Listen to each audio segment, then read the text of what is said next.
man uko gutsinda Nairobi City Thunder. A win is a win, bro. A win is a win. Okay, fine. Niba kina neza, appreciate them.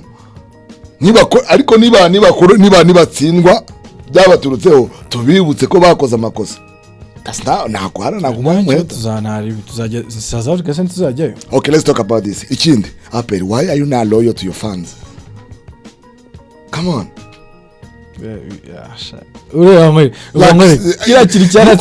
You owe them honesty. Credibility je nanjye sinyisoma igihe pe. Nanjye ntago ndi umufana w'igihe. Ariko niba itanze amakuru ukababwira ngo fake news. And then no you proved akaba proving. Ziko muhitamo nayo kwigiye rero kigate. At least BLA ntago ushobora kwibesha. BLA ikora nka NBA. Umukinnyi bagomba kubaza impamvu atakinye. Kandi mugomba kubahereza inkuru ya nyayo kuko BLA igomba kugurisha. BLA igomba kugurisha. No se ni mind game biri. Oya ntago ari mind game. Umva nyine. BLA igomba kugurisha.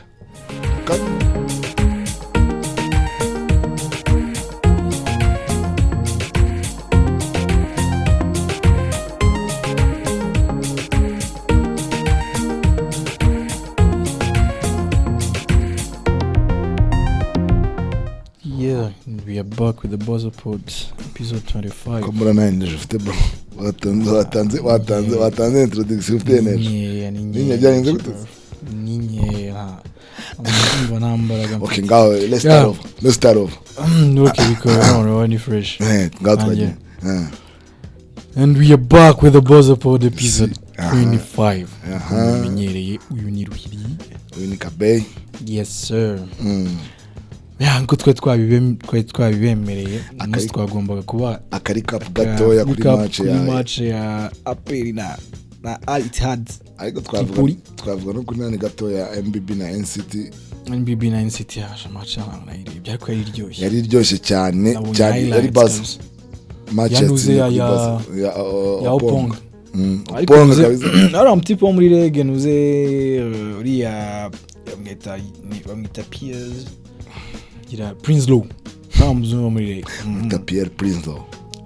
ameze nabi. No ande cyo shaka Prince Law ira Prince Law i basket ari gukina muri MBB atekina muri APR namini muri rege babwenda bamukinisha nawe uramuteza kumukinisha gusa rebound busko yakoze double yakoze rebound none yakoze 13 rebound yakoze rebound 13 atsinda amanota 30 ndakeka 30 Shaw kuri Prince Law nyine ngewe ikibazo aya matimu yose ari umuntu abivuze ariko nuko umuntu ashobora Nile Conference iri cyane uzana na Fusiraba ko Fusiraba ishobora kuzabona itike Fusiraba ishobora kuzabona itike ya meilleur perdant kandi nizamo zakubita amatimu yose yo muri Nile nega APR ni ikipe ikomeye ngenda cyayo believing nanjye simbihakanye ibyo bintu ni ikipe ikomeye ariko uretse tunayigeho kwanza fuck them NCT and kandi we have to go covering about BLA bana bose bakabimenya nobody is interested in those. They are okay. They actually are interested. I should have audience interested in okay let's go but no I'm so sure what they are icyo kera amatimu ari hasi NCT rwangari ikipe ya mbere muri Kenya gukina bino bintu I don't expect much from them na experience of their BAL na indi kipe gizeza gukinamo hano hariya na South Africa naho Captain Tigers yaho zirimo yarakinye finals ariko kinye playoff ndumva uretse Seba Junior wenyine abandi bose makinyi babo umuveteran na Opong yarayikinye ariko nawe nagwigeze agira final harondo umuveteran amaze imyaka 20 akina mu South African ariko nawe bari ku bench kubushize yarakinye na Opong yarayikinye muri yakinye ama conference yari muri City Oilers. Okay. Anyway, sawa okay, let's go kuri APR rero. Match ya Tripoli, Al Tripoli na APR rero. Shaka comment zawe kuri icyo kintu shaka. How did you see the game? APR. Let's talk about the game first. APR game yabo batangiye neza. batangiye neza ariko nyine imisifurire muri BAL atandukanye sibyo kidatandukanye agakosa kose you gotta get used to cyo kintu difference ya uvuga ikintu cyakaje APR ni kimwe na makosa ngiye niko niyo analize yanjye Mila nuvuga ngo nuze yaba ari Mila na Nore Dan Mila yakinye nka 4 ariko defensively he was aggressive ari amakosa bakora he was then ariko nyine akibagirwa amakosa ya Fallings muri mitara afite amakosa 3 muri nanore nawe nubwo nanore afite amakosa 3 ngewe aho nabonye muri uze karta ya kabiri ku munota wa 7 cobozwa no akinja ku munota wa 7 umva nyine ku munota wa 7 karta ya kabiri APR yarushaga Ahli amanota 5 yari 35 habura iminota 2 n'amasegonda 33 urumva half time irangira nawe kabakubise baza ka boss bari hejuru isiba 31 kuri 40 kuri 40 bagenda bafite nota rimwe that was okay nta kibazo karita ya gatatu jerero turnovers zabaye nyinshi cyane ndakubwiye APR yakoze turnovers sinzi ikintu birukira bakoze turnovers utabara BAL yarimo gukina neza man je sinzi ukuntu byagenze nuze doy turnover dashobora gufata umupira kuri rebound none wari ku ewan nta muntu ushobora gufata rebound ngewe karita gatatu which was okay gutangira nima karita wewe wigeze kurusha the biggest league yawe the biggest lead yawe ari APR rusha ikintu ya gitayo ya ari muri half time nago ubundi karita ya mbere nago nanjye ariko na karita ya kabiri urebye akabarusha amanota 5 ubu kipe wifite ugomba kugira no wifite ako nyine urumva reka nkwereke sibyo nawe uri Maye sibyo nakuri Maye uri Coach Maye sibyo ufite abastata bawe babiri sibyo ufite Mila ku makosa 3 none nuvuga ngo half time irangiye Nore arifite amakosa 3 Mila wasimbe Diarra afite amakosa 3 Ndoy afite amakosa 2 nuze na Obadi nawe afite amakosa 2 nuze na Cobozwa winjiyemo nawe ari mu makosa ngahe nuvuga ngo yari amakosa gusa noneho ahantu ibintu bintera agahinda ni hamwe nuvuga ngo muri no BAL ufite abakinnyi 8 bonyine muri squad ashobora kugira ikintu bagufasha ibyo taza kubivuga let's talk about the game nyine the game it was okay ariko nyine nuze game plan yapfuye half time ngewe I believe ko kuri Coach Maye urayibona ngiye narimo kureba amanda hagati no match turanayitsindwa half time yarangiye reka ngiye nabona neza yuko bidashoboka oya ira match nyine nabonaga na ahubwo nuko irukansa APR ikina muri paint cyane ikina muri paint niyo mpamvu bafaulingaga urumva kuko karita ya gatatu yarangiye ari babarusha amanota 9 61 manota 9 mani karita iranye ntabwo ari make bari kuyakuramo ntabwo umbwira kuntu none ushobora kumwe kuri karita ya 4 ukuntu ushira amanota 7 akaba amanota 9 match karanye bakurusha 22 nkabe point yanjye ni ngiye nawe ushyire mu mwanya wa Maye sibyo hafi karita ya gatatu yose Nore ntiyayikinnye Obadi ari muri uniforme ze yatangiye nawe kina neza ariko nawe atangiye gukora amakosa menshi ariko nani turnover after turnover Cobozwa yinjiye APR nago around ari kuyiblaming Cobozwa yinjiye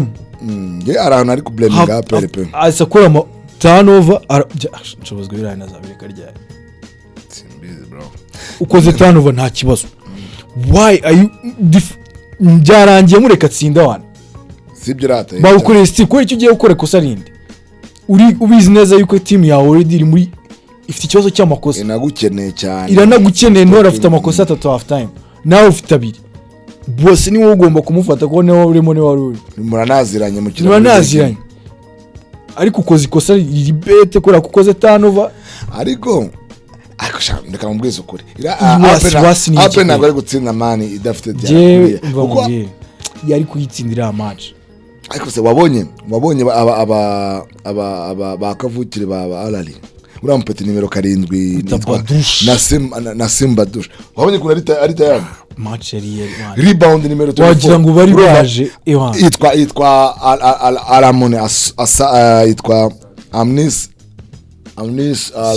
nimba yambara nimero nimba ari Al Mansuri nimero 24 yafashe rebound utabara kandi mugufi wa manora afite ikibazo kuko ndoye yayahuye n'umujama witwa Jackson urumva ukina muri Cote d'Ivoire komenze nk'umunyamerika baragundaguranya hariya hasi baradugundagurana urumva ariko match nukuri unku bivuze ngewe njena avamubwire I don't blame ntago nshobora kublaminga coach oya coaching staff kuri coaching staff umubwire game plan yishwe n'amakosa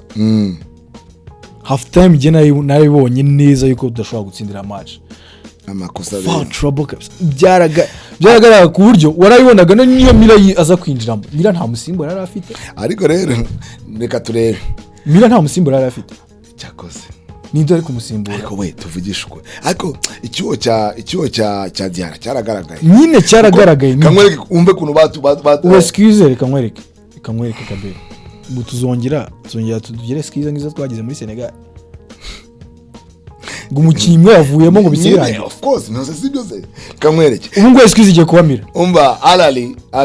nako igiye kuba Diarra umva nyine Ahli point from turnovers 24 points niyo badutsinze kuri from turnovers twe twatsinda zingahe 8 badukubye gatatu urumva kandi nabo bakoze tano match gitangira bakoze turnovers nyinshi cyane nuko APR itazikina ariko ibaze kugutsinda bo point from turnovers urani panye 16 byumbwira inshuro 16 bakazamuka bo gukubita 12 28 yari 24 ni 24 bakazamuka inshuro 12 ku matana ava ya bagukubita kubaza inshuro rimwe kabiri ikindi rebe from wumva n'ikindi urebe aho nshaka kugera aho ushaka kugera hahandi aho kugura abakinnyi kuri bench urumva bafite mu 40 avuye kuri bench twebwe dutanga 23 ariko dufite 23 urumva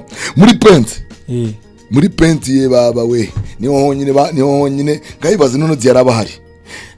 muri point niho honyine APR iri hejuru 24 bo bafite 22 ngayibaze Diarra bahari muri penti kuko bari abajamani umuntu nabikubwiye Al-Ittihad ifite ikibazo cyo mu hasi okay tugaruke kuri waho ese tuzongera dutange excuse ni umwaka ushize we had all the time to prepare sibyo Kado ndashaka kubivuga hawirize Kado Fura ni national team player akina za Senegal ni u Rwanda ruramutse rugize n'amahirwe yo kujya muri Olympique yagenda agakina bari abantu it doesn't matter sibyo so sinumva impamvu rero usiga Kado oya arya ngo amakuru wambwiye Kado yakoze tryout muri APR arayitsindwa sindi mbize barayitsindwa ariko yakoze tryout baramubwira ngo no we nago twagukenera no je vais bien nago mwamukeneye mwari gushaka undi muntu batriste ushoboye kumurusha ukazana umuntu bizi neza ko atazakina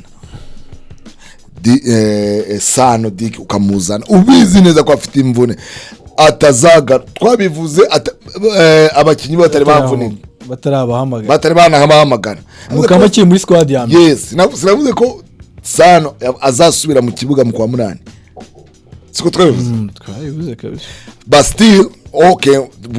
twebwe turaba abantu bavuga ukuri baba arabaheta but still ukagenda ukajya kumurekrita ibyo bintu na magwirimo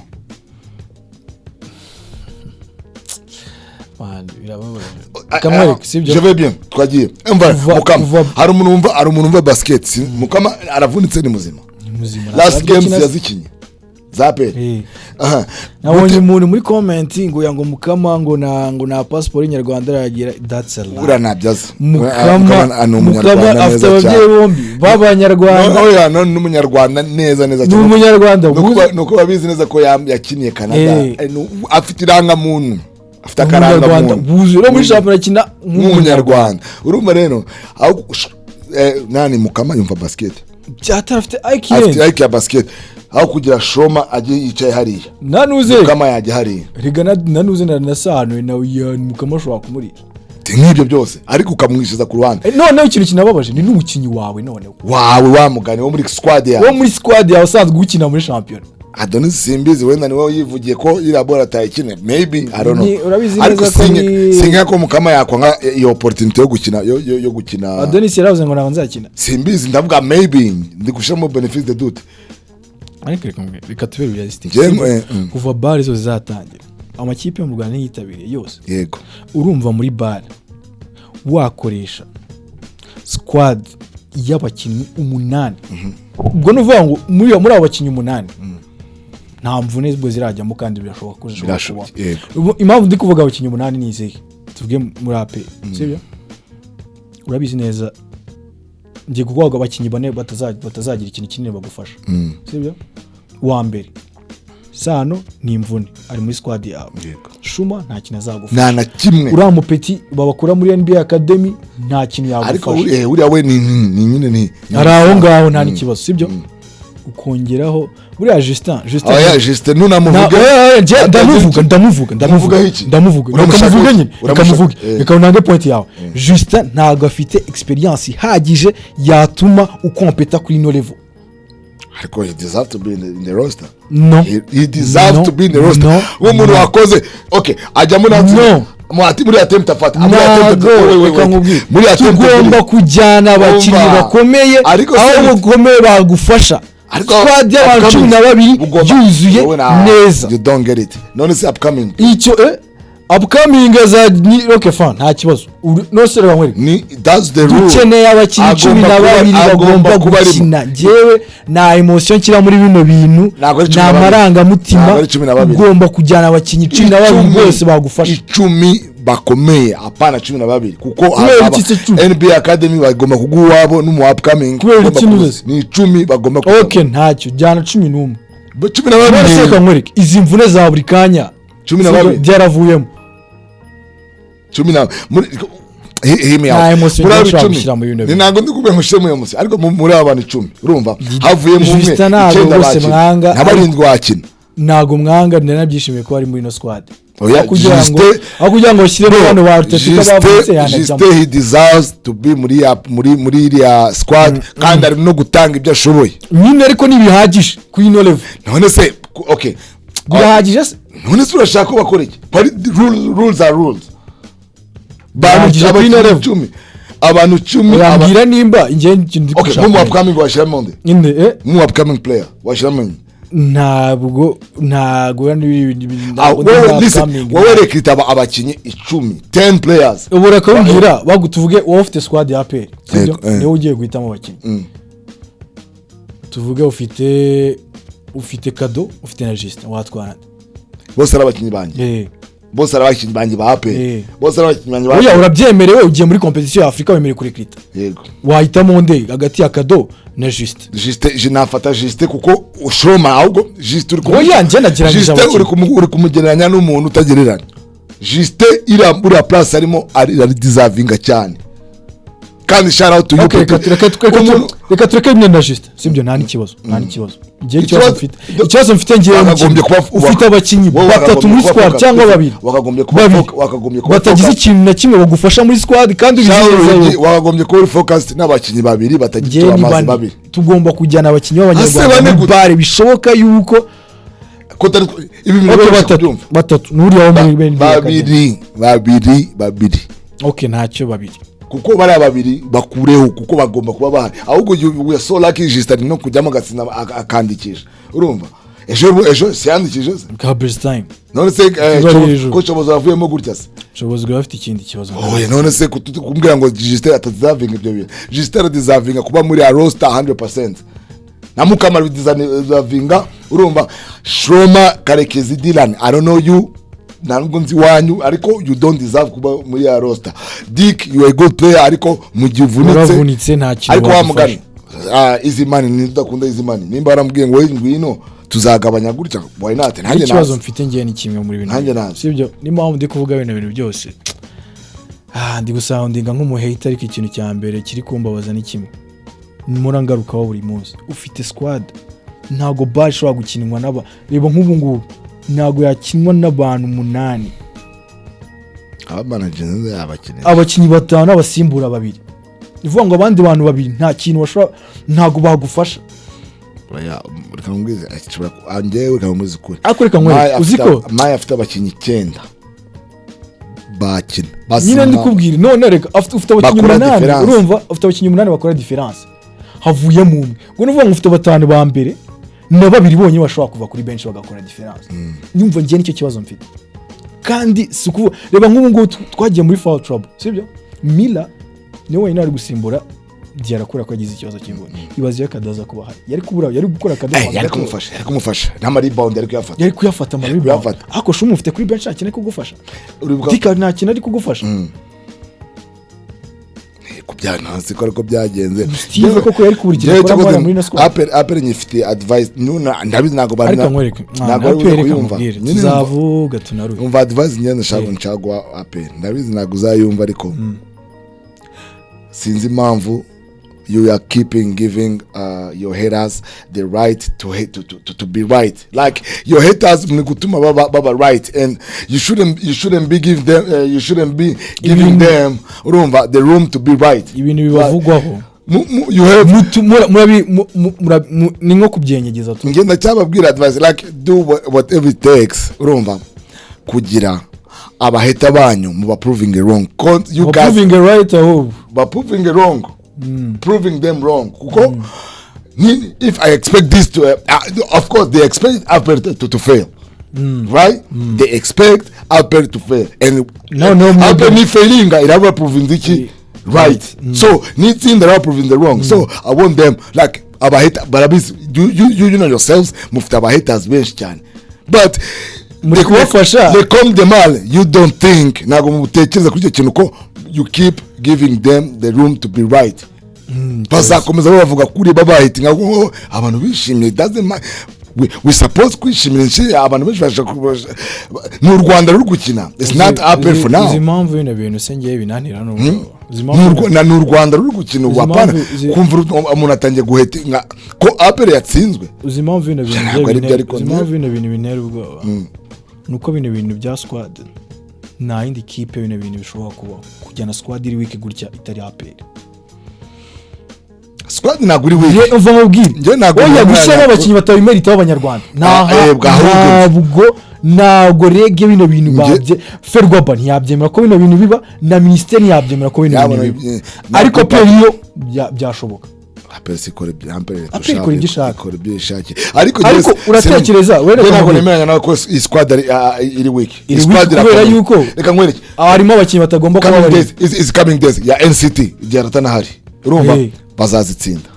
iriga man je nabikubwiye APR is game South Africa is guaranteed cyo gose nta n'ikibazo ngiye, ariko ibintu bizabera ariko bamugane South Africa bino ibintu byo kuduki ino nuze man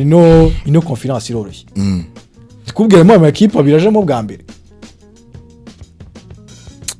kwanza ni natatu ushize haje Ahli nuze nimbari Bengazi nguni Tripoli ivuga ngo APR muri no conference ni experiment kusha izindi equipe zose kugera South Africa ntago achievement kuri APR ni achievement ko niko bwa mbere ariko bitewe na wamugana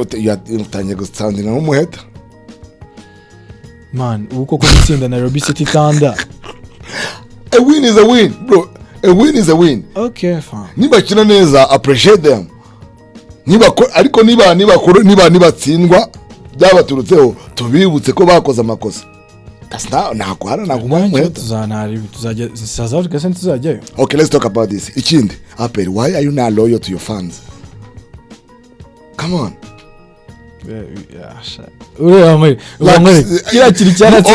You owe them honesty, credibility. Je nanjye sinyisoma igihe pe nanjye ntago ndi umufana w'igihe, ariko niba itanze amakuru ukababwira ngo fake news and then no you proved akaba proving ziko muhitamo nayo kwigiye rero kigate at least BLA ntabwo ushobora kwibesha BLA ikora nka NBA umukinnyi bagomba kubaza impamvu atakinye kandi mugomba kubahereza inkuru ya nyayo kuko BLA igomba kugurisha sibyo wabiretse BLA igomba kugurisha no se ni mind game biri oya ntabwo ari mind game umva nyine BLA igomba kugurisha kandi mu gigomba kugurisha kandi ari ibintu batanga igomba kubabaza impamvu umukinnyi atakinye mugomba kubabwiza ukuri kuko n'umukomanteta yaravuze neza ngo Diarra nago ahari due to hamstring siko yavuze cyane ayo makuru nago yavuga kuri ari ukubesha aba yakuye ahantu kuko babahereza makuru ari igihe yabivuga wowe ukabwira abantu ko ari fake news only you're not being honest to your fans you're not being honest n'abanyarwanda bose cyo ntabwo ari byo at least uvuze ngo ni mind game urumva hari gihe umukinnyi abavunitse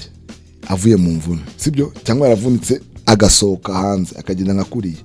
uhita uvuga ahubwo uhita ubwira ngo uyu mukinnyi ntabwo azakina ararwaye no cyangwa ukavuga ati ashobora gukina cyane akina the opponent team igakora plan zabo uyu mukinnyi atarimo no muri video we ntabwo azakina atarimo mukabasiprena akahitaza iyo ni bita mind game ariko kumbwira ngo urashaka abafana umufana aje kureba nani ko Diarra hari nta kintu asaba disappointed niyo ariko ngewe okay hari nacecetse kamwereka sibyo APR yavuga kamwereka APR ikintu nyine gituma mba disappointed urakizi APR ni ikipe je South Africa twarabivuze n'ubushize muri episode twabaye guaranteed ariko ibaze kujya South Africa umva atari nko kudukinga ibipapuro mu maso APR ni ifite ubushobozi bwo kujya muri South Africa igatanga competition ikaba yanatwara na BAL ariko iyo yiprivye abakinnyi urumva ikavuga ngo bano ntago mbakeneye igatwara abakinnyi badashoboye ko bari muri squad ikintu cyo gupinga birababaza APR ni natwe abafana biraba unyine ubona expectations zo wiha ukabona biratanga APR niyo ya mbere yazanye iki gitekerezo cyo kuvuga ngo abanyarwanda babe benshi mu mateams abanyamahanga babe make muri local muri championnat local irangije bose irabatwara noneho twagira ahantu muri BLA wahagombye gukina b'abanyarwanda washaka kuzamura ukabakuramo ukaza abanyamahanga toto uba wi contradige bitabaho contradiction byata ufite bamukama muri squad na Shafi warabaguze ngo bakoresha babizi neza ko ari abanyarwanda uragiye uzanye Dylan kona yego ni umunyarwanda ariko nta gakina na Shiroma ufite abanyarwanda bakina ko kitabaza ariko abanyarwanda ngo ni equipe rival bimwe twavuze bya Durunani na twe turimo umba nyine twe turi muri ziriya competition z'ubugoryi nk'izu Burundi ngo uriya mukinnyi ni opponent team ngo nago namuhamagara bro nago muri gukina kuba ko muri APR muri gukina kuri nani y'igihugu abanyarwanda nimwe mwazanye politique ko bitemewe kubakinisha rwose birumvikana ariko biremewe none ikintu gisekeje kubona witubona ko ari decision zitari z'abatekinisiye ubu koko ugiye kumbwira ko Coach Maye na Karimu aribo bahisemo Mukama urako bahisemo Dylan mbere ya Mukama bimwe byo byashoboka izo ni decision za administration reka APR ni ikintu cyambere cyica buri muntu wese na amafaranga atari menya na amafaranga atabasuive none se ayo manyanga wayakora kuri amafaranga baswi ugira suivi kuri amafaranga nyine baba bashaka ndabizi ko nka Dylan ariko ibaze nk'ukuntu Maye abo bose baje kuri commission yumva ibaze Coach Maye is supposed to be a professional club kora ibintu professional cyane ibaze impression umuhaye muzanye mukina nka Dylan warasize Mukama ari umukinnyi wasanzwe mutoza muri squad sinzi uko babimwumvishije reka na makuru batanga oya genda kwibaza nka conversation Maye ashobora kuba yaragiranye wenda na singa SG Sarongo wenda baravuganye so fata ibyo byose ni ufata izo decision maybe I don't know ko ni ushinzwe equipe umunsi ku munsi maybe urumva koko ibaze iyo conversation hagati ya nuze ntago ndabizije neza 100%. Ntago Coach Maye yafata wenda ntago bazi Dylan amuzies mu gihe yamuzanye se yamukuramo gute okay ntago amuzi lese nzakuzana umukinnyi akina muri equipe nationale nta video naki cyangwa umwerete video za kera waraje bose nibagize mu mwanya se wamukuramo gute urumva ayo mafaranga wa explica gute ariko wowe ibintu bya technique bivuga kwanda nawe ya talking about money impamvu bari abagabo bari hariya bigaragara nimba ushobora kuzana umuntu ubizi neza ko avunitse atambara na jezi bro harimo njaburo but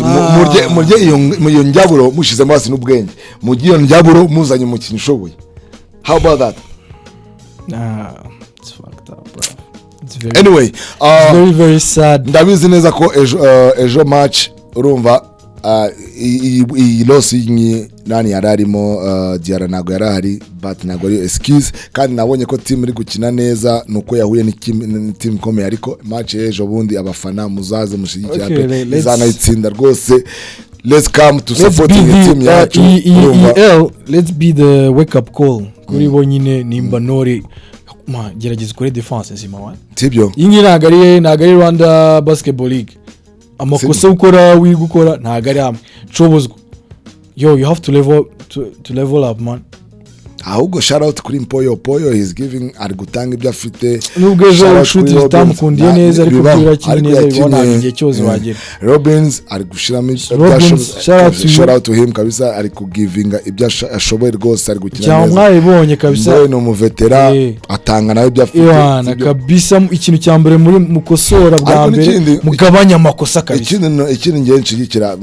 njya kuri side y'abakinyi ba APR man you fit the best player wawe akavunika kuriya mentally urumva ari ukuntu uba tormented ukuntu so on that side I understand you abandi bakinyi ugomba gustepinga I know but listen hear me out you mukinyi wawe the best player muri team avuyemo no kuri karakani kabura so for that I understand you I understand players ibyo bakoze no kuri pe ariko ndimo bigendaho kuriya nimba zaza ntago nta makuru batangaje which bakagombye gutangaza abafana bakabimenya nimba ari out for how long tubimenya at least. Yes sinzi impamvu numva kuri ya match bari kwizina Diarra dahari jewe ntago let's not go to bakuri mbona ikintu cyabiteye ari amakosa ikintu wenda nagira inama kuri nuze stop technique sibyo nukwigisha abakinyi nimba ari amategeko mashyashya bakayamenya inu by'amakosa bya buri kanya mubabwire ko amakosa barebe video bagabanya amakosa. Okay ibyo nyine niyo mpamvu bareba haba video session babirebe kabisa ubwo match ejo yishwe n'amakosa agiye niko bazabikosora ndakeka match ejo bazayikosora yeah man n'abakinyi bikubita gashyi ntago batanze ibyo bagomba gutanga cyane tuve muri passe kwanza